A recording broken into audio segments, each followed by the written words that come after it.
So today I want to talk about this term that I kind of coined, trash bagging. And I'll tell you why I came up with that specific term and all the things, but this has been a feeling that I've had, I don't know, for the last 5 or 6 years maybe. And I couldn't think of a term that really embodied what it was. At first I was like, is this like a form of gaslighting?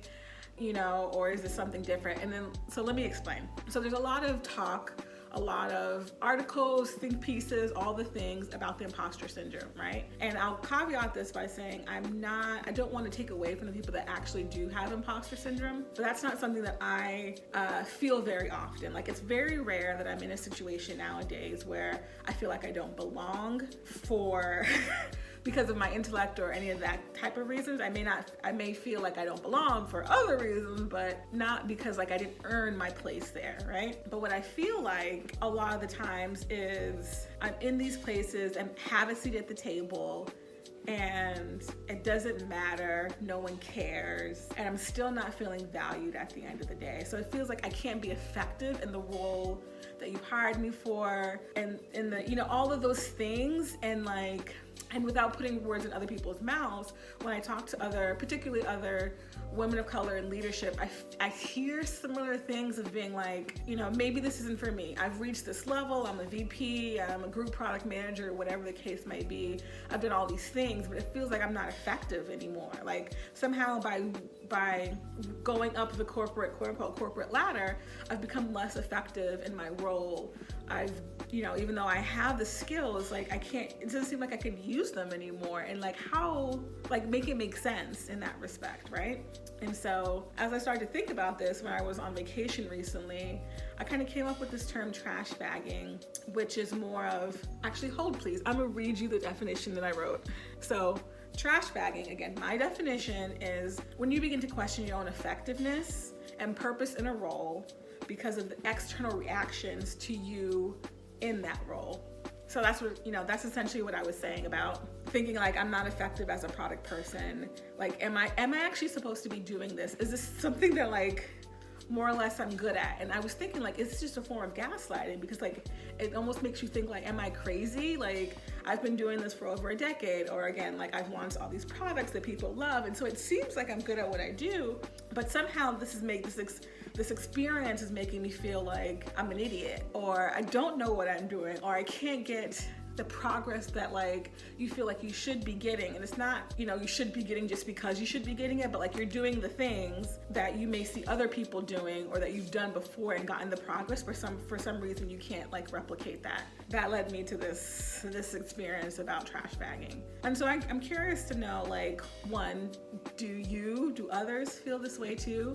Is there another term that better encapsulates this feeling? And the reason I kind of talk about it, I call it trash bagging, is because people are throwing literally all their trash at you, and you're almost like the bag lady, literally holding on to it, because like you're holding on to other people's expectations in a way that's detrimental. And not expectations of like, oh, you should be doing better, blah, blah, blah. But it's like, for some reason, they have a specific vision in their mind of how you should act or react in a situation. And because you're different from that trash, like, somehow still adhere to your body, your role, and negatively impacts you, quite frankly, in your day to day. So the first time I really felt this, like really it, was I was working at this company. It was maybe only a couple months, and my manager, who unfortunately happened to be another woman of color, really had me questioning my identity. Like, she legit had me being like, fuck, am I good at this? Like, I had never questioned whether I was good at my job, but she really had me questioning if I was good at my job. And it came down to super simple things, right? Like, we were talking about like creating a roadmap, and I had many opportunities at that point about creating roadmaps in tech organizations. This was not that. And somehow, like, she made me feel like I didn't know what I was talking about, even though of the two of us, I had more explicit experience in product and traditional product, or whatever you want to call it. But somehow, like, I kept leaving the situation feeling like, am I crazy? Like, am I dumb all of a sudden? Like, where did this, like, what? You know what I mean? And I remember a conversation where I happened to be leaving the office going to grab some lunch, and she calls me and she said something to the effect of like, I saw your proposal, but like it's all wrong. I don't know how to like explain it to you in another way. And I just, again, it made me feel like an idiot. Like, there was many things wrong with this boss, I will say that. And even just as a manager, like saying that to an employee, even if they have done something not up to your expectations, like that's not helpful feedback. And there's another video that I have around feedback, but like just saying to somebody, this is wrong and if you can't understand it, then you're more or less stupid and I don't know how to explain it to you. Like there's so many toxic things in that I won't get into. But I remember standing on the corner, like right in front of a Shake Shack, being like, I don't know what to do with this. Like, should I just quit? Because it doesn't seem like I'm able to meet whatever version of that she thinks I should be in her head, because one, she can't articulate it. And two, it seems like whatever I do is wrong. And you know what I mean? So it's like, she just kept throwing this trash at me. It really had me questioning my skill set and who I was. And the only thing, to be honest, and like I was having this identity crisis in therapy for a couple months at that point. And the only thing that helped me get past that was starting my own business. Quite frankly, it was like literally doing something that I could own 100% and do it the way that I wanted to, create a product of some kind, and then share that with the world, and then get the positive like reaction and feedback that helped me rebuild my confidence to be like, no, you are good at what you do. This, like, you have something in you that it just aligns with product or building businesses or making experiences for people. That they just love, right? And when given the opportunity to do it your way, like magic can form, right? I may not be great at everything. I may not be great at sales. I'm horrible at sales. I may not be great at marketing, but I have tons of ideas, whatever the case may be. But like that situation of doing the thing, literally bringing the vision I had in my mind to life in the way that I wanted to do it, really kind of helped heal me in a way. And even though like I ended up closing my business a couple of years later, it was completely worth it, to be honest with you. It was the money, the stress, all the things, it was completely worth it because it validated my skill set kind of in a more pure way, because it was just me and the customer. There was nobody else's opinion about whether you were doing the right thing or doing it the right way or any of that stuff. Like, it was just, I did the thing that I thought was right and then I put it out there in the customer. And if they responded in one way or didn't, like, it was just pure. It was exactly what I needed in order to feel confident in myself.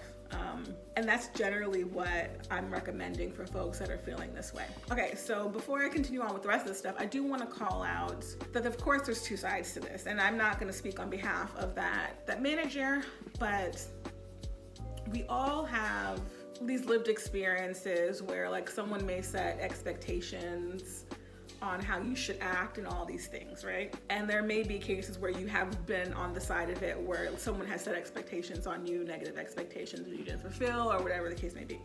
But I want to call out that even if you are a victim of someone else's toxic behavior or trauma, it is part of your responsibility to not pass that trauma on to others. Like, it's part of your responsibility as a manager, as a teammate, as a CEO, as whatever it is, as a person, a human being in this world, to deal with your shit and not traumatize somebody else because someone has traumatized you. So I'll end there. Well, maybe I won't end there, actually. There was something, I think, okay, so the last thing I think I will say about it is that it's not enough, as well as I will call out the enablers as well. It's not okay to just be like, well, they didn't know, or they don't know better. They kind of just grew up like that. they didn't mean any harm. They may not have meant harm. They may not have quote unquote known better. But again, like, it is your responsibility as an adult to do that inner work, to be self-aware enough and not to, again, negatively impact, particularly people of color, of any type, underrepresented of any type, because we got enough shit to deal with versus then to get on, we have enough shit to deal with without needing your extra traumatic experience. Like, we have our own trauma to deal with, right? We have enough generational trauma to deal with than your bullshit expecting me to do something the way you did it because someone, you know, traumatized you. You know what I mean? Like, don't haze me because you were hazed. Like, that's not enough of a reason. And you need to be a better adult, kind of, at the end of the day. Okay, I am now gonna stop and move on. So, my recommendations. My recommendations for folks who may feel like this, that they're in a situation where they're being trash bagged and they don't know what to do. Number one, find a space or create a space where you can do the thing that you do your way. Whether that's like me creating a product, you don't necessarily have to like build a whole business around it. You can do a little side thing here, side project here or there. If you're an accountant, maybe help some, you know, create a business case of some kind. I don't know. If you're an engineer, create a little app that you have the idea of and then you want to take it in this way that you've just never gotten a chance to. Design is also a great opportunity for you to design something, let's say, even, you know, a company or like a client thing that they want you to go in this specific way, but you feel like you know better. I shouldn't say you know better, but like you have a really strong vision about like what can make the better impact. Take it and do it. Do it in your own time, do it, and then put it out there for response, because that response, even though it's gonna be super scary and vulnerable, vulnerability inducing, even though it's gonna be super scary to do, that's what you need. You need a bit of the validation. And I know like getting outside validation is like, you know, not supposed to be a great thing that you're looking for. You should be like all internal and your opinion's only one.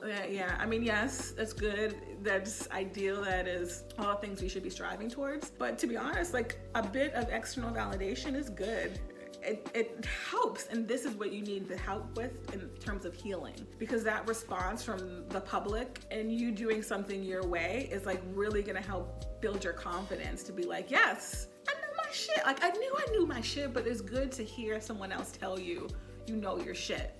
And I'll say again, because I think I've mentioned this before, like I've been in a couple of toxic employment relationships, and being in like a current one now, like I didn't think that I needed like someone to tell me I was doing a good job, because I knew that I was doing a good job. And again, not in like an arrogant sort of way, but like in the, I know my shit, I know what I'm talking about, I've done the work, I've done the research, and like the outcomes show that like I'm doing a good job. But never underscore how good it feels to hear someone tell you you've done a good job. And I hear that more than I think I've ever heard maybe in my entire career. Like I've heard it probably more in the last 6 months, and felt it more importantly in the last 6 months than I have. And I truly think it's been like a turning point. It's been very much a healing opportunity for me, and helped me step out in other ways to like test what else I could be good at, you know, take some of the dreams that were just dreams in my head and kind of make them reality, hence all this. Because that confidence really helps in so many ways. And I had you know, a conversation with a friend recently who was, you know, was looking for a job. I had mentioned something to the effect of like, listen, the fact that this company is reaching out to you again shows that they know and they can see your value. And that's really important. And I think like, again, knowing that someone wants you, knowing that someone validates your work, you shouldn't be striving for that every day, you know, day in and day out, but like there are times when that's the thing that you need in order to break free. And you can read like the specifics in the article that I wrote, but I think that moment, and when I clarified or put it in that way, my friend responded to be like, yeah, you're right. Like, I am that girl. And I was like, you are. You are. And other people can see it. And I just you just love to see that, right? We just love to see that when the people that we care about realize their value, and it changes like how they approach things from feeling maybe in like the scarcity mindset of being like, I just need this job so bad, to be more an abundance mindset that like, nah, I am that girl. People, the right person, the right company, the right opportunity will get here, will come for me because it's already meant for me. Like that, that little validation in some ways can really change your approach to things and help you not settle for less than what you deserve at the end of the day. Number 2, get support. And I won't say like these are either or, I would say do both of them, quite frankly. Get support. So whether that's a therapist, a personal coach, business coach, a group of friends that are in that same role or in that same industry. And I call that out specifically this time because they will understand what you're going through. So like for me, other PMs in tech, even in fintech specifically, senior level will understand like the shit that I'm talking about of being at the table, being in the leadership conversations, but not being able to move forward. You know what I mean? And there's a difference between just anyone feeling that and then another person of color. Cause like, again, they understand without you having to explain what it's like to be a Black woman. They already know because they are another person of color, and they get the same types of responses, the same types of looks, even if y'all approach things differently, because I'm definitely more bold and opinionated than most. But support and tailored support is really, really, really, really important. And while I still think in my experience, again, the external validation is what helped heal me the most. It took me a long time to get there, to get to that point, because again, I was talking to my therapist months while I was at this job, trying to contemplate how to navigate the situation. And then once I decided to make that leap, all the doubts came through, right? Of am I doing the right thing? Do I have, all of those doubts came through, and that support system kept me afloat until I can get that thing out there and get the responses I need. And then that support also helped me discern that response and see for what it was, right? To see like, this is positive validation. This is like a sign that you are doing the right thing, that you know what you're talking about. And I couldn't see it initially at first at myself, but it was my therapist that said that it sounds like Comfort Eats, that was the company I started, Comfort Eats did its job. Like maybe Comfort Eats' job wasn't to, build a, $10 billion company and change the world and all of this stuff. Maybe its job was for you to regain your identity. And I was like, damn, that's deep. I guess that's why you do what you do.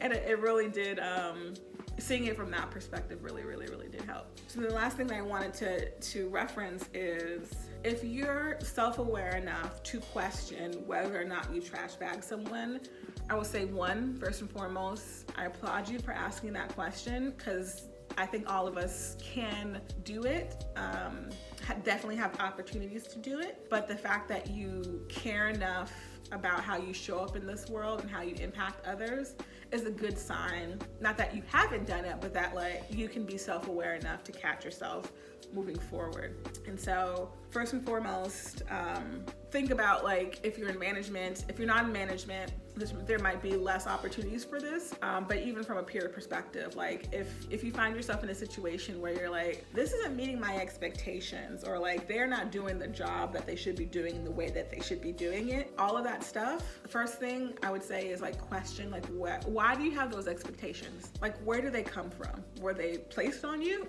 And so now it's just become your like best practice of doing X thing in X way. Is it from like learned experience? Any of those, like think about like the core of like, why is it this way? Where does this learned behavior come from? And then really play devil's advocate of, does it actually need to happen this way? Like this expectation that I have, like does it actually need to be that way? Like a hard need?